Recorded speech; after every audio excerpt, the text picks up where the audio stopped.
Hi guys, thank you so much for coming along to this Calais COVID-19 fundraiser. It's been organised by Our Future Now, who are a youth activist network based in London.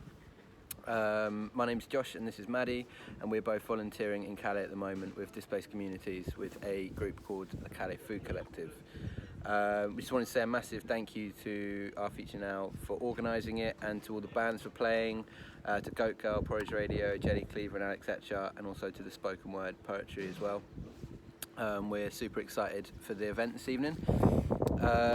We just wanted to give you like a little overview of the situation in Calais at the moment, and kind of what the Calais Food Collective is doing, how it's set up and what we're kind of doing in response. So the collective was set up in an emergency response to the corona crisis. As most of you are probably aware, a lot of the organisations functioning on the ground here in Calais had to halt operations due to the virus, and that basically created a need for people to be fed.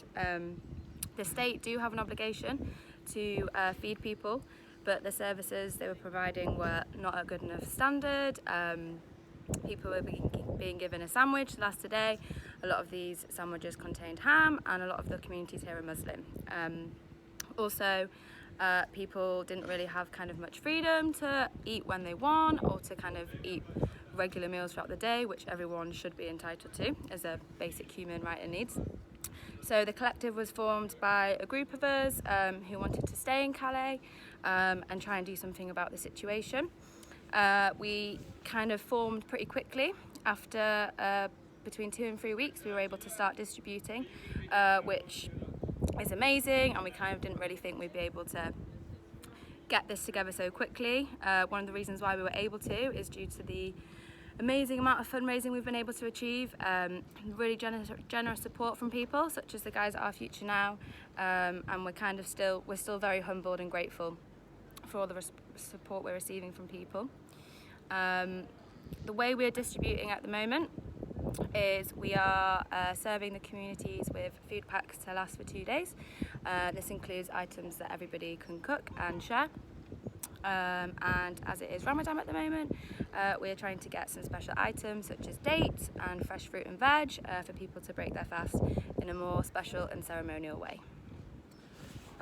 Sweet. We thought we'd give you a quick sort of overview of the situation in Calais in general, and also kind of like how the corona pandemic has impacted this as well.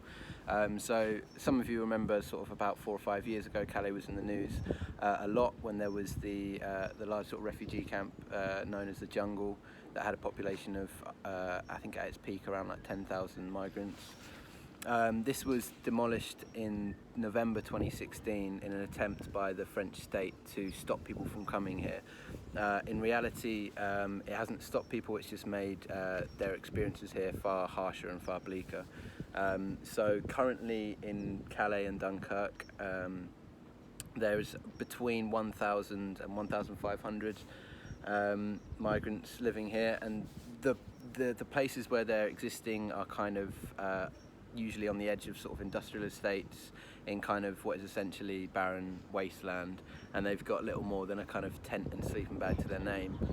The people that are here are coming from all over, but generally Afghanistan, Syria, Iran, Eritrea, Ethiopia, Sudan, amongst others. As Josh has touched upon the communities here, it's also important to mention that it's predominantly a male community. A lot of people here are also minors. A lot of people are in Calais as they've had to flee terrible circumstances at home where it's no longer safe. A lot of people are here as they're trying to get to the UK, which is a problem in itself.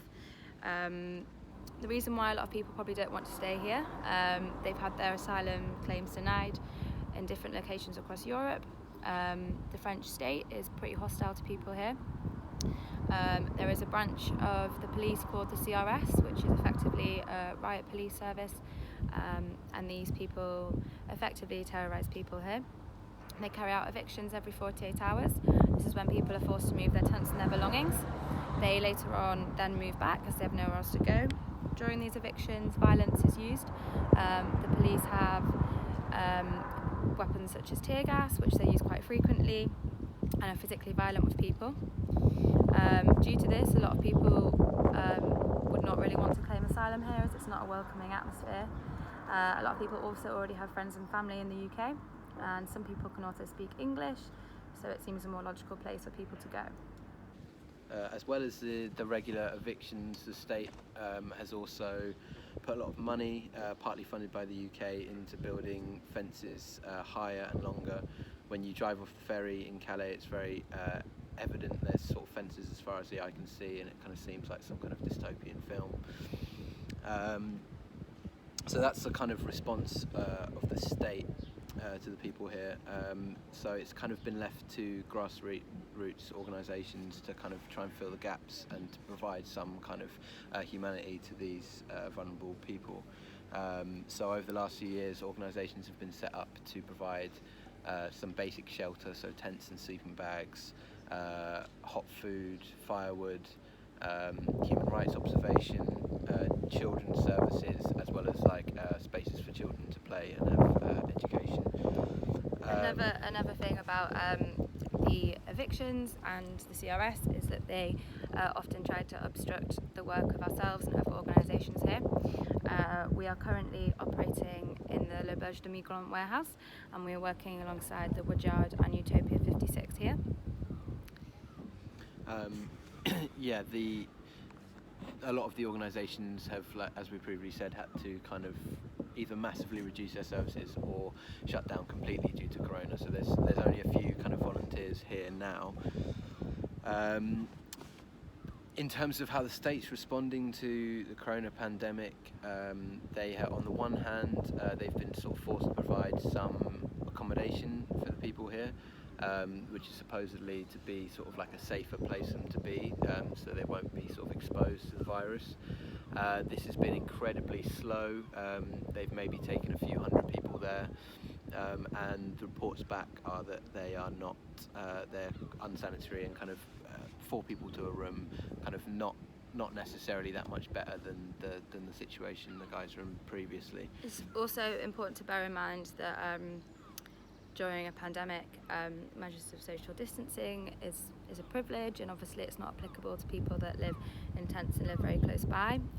Some of our accommodation services are effectively warehouses where there is a lot of people, and it's potentially a breeding ground for the virus to spread rather than a safety net. So obviously people are reluctant to go into accommodation.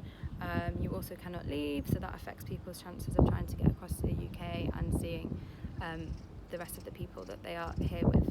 It's also important to mention that even in the midst of this global pandemic, evictions are still taking place. Arguably, the violence is actually amplified.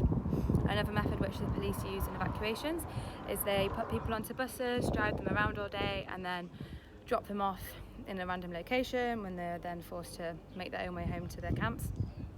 Also, this involves a lot of walking, especially as the bus services aren't really running due to Corona. There is actually a free bus system in Calais. However, this doesn't seem to apply to refugees. We have had a lot of reports of people being denied entry and access onto buses just because they are clearly refugees. Supermarkets also have a similar attitude where people are not allowed to go into supermarkets if they are clearly a refugee. This is why our work is even more important, as because even if people do have money and resources to get food, they're not actually able to get food for themselves, which is really troubling and obviously a big problem.